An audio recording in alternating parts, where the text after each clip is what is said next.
ರಾಕ್ಷಸನಾದ ಕಂಸನನ್ನ ಕೊಂದಿದ್ದು ಕೃಷ್ಣ ಅಂತ ನಮ್ಮೆಲ್ಲರಿಗೂ ಗೊತ್ತಿದೆ. ಕೃಷ್ಣನಿಂದಲೇ ಕಂಸನ ಅಂತ್ಯ ಅನ್ನೋದು ವಿಧಿಲಿಖಿತವಾಗಿತ್ತು. ಆದರೆ ಯಾರು ಈ ಕಂಸ? ಕೃಷ್ಣನಿಂದಲೇ ಅವನ ಸಾವಾಗಿದ್ದು ಯಾಕೆ?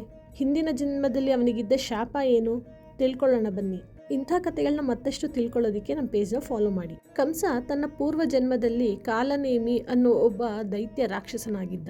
ಇವನು ಭಗವಾನ್ ವಿಷ್ಣುವಿನ ದ್ವೇಷಿ. ಅವನು ಬಹಳ ಶಕ್ತಿಶಾಲಿ ಮತ್ತೆ ಅಸುರರ ಪರವಾಗಿ ದೇವತೆಗಳ ವಿರುದ್ಧ ಹಲವಾರು ಯುದ್ಧಗಳನ್ನ ಮಾಡಿದ್ದ. ಇವನಿಂದ ದೇವತೆಗಳೆಲ್ಲರೂ ಭಯಭೀತರಾಗಿದ್ರು.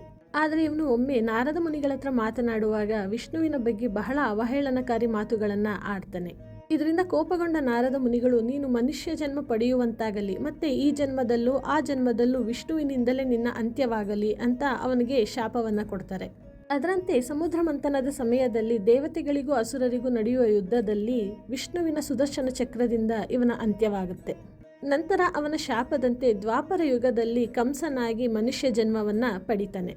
ಮನುಷ್ಯನಾಗಿ ಹುಟ್ಟಿದ್ರೂ ರಾಕ್ಷಸ ಸ್ವಭಾವವನ್ನ ಹೊಂದಿರ್ತಾನೆ.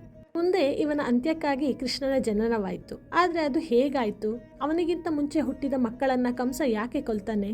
ಅವರು ಸಹ ಶಾಪಗ್ರಸ್ತರು. ಆದರೆ ಅದರ ಕತೆ ಏನು ಅನ್ನೋದನ್ನು ಮುಂದಿನ ವಿಡಿಯೋದಲ್ಲಿ ತಿಳಿಸ್ಕೊಡ್ತೀನಿ. ಈ ಕೃಷ್ಣ ಜನ್ಮಾಷ್ಟಮಿ ಸರಣಿ ವಿಶೇಷದ ವಿಡಿಯೋಗಳನ್ನು ನೋಡೋದಕ್ಕೆ, ಕತೆಗಳನ್ನು ತಿಳ್ಕೊಳ್ಳೋದಕ್ಕೆ ನಮ್ಮ ಪೇಜ್ನ ಫಾಲೋ ಮಾಡಿ. ಧನ್ಯವಾದ.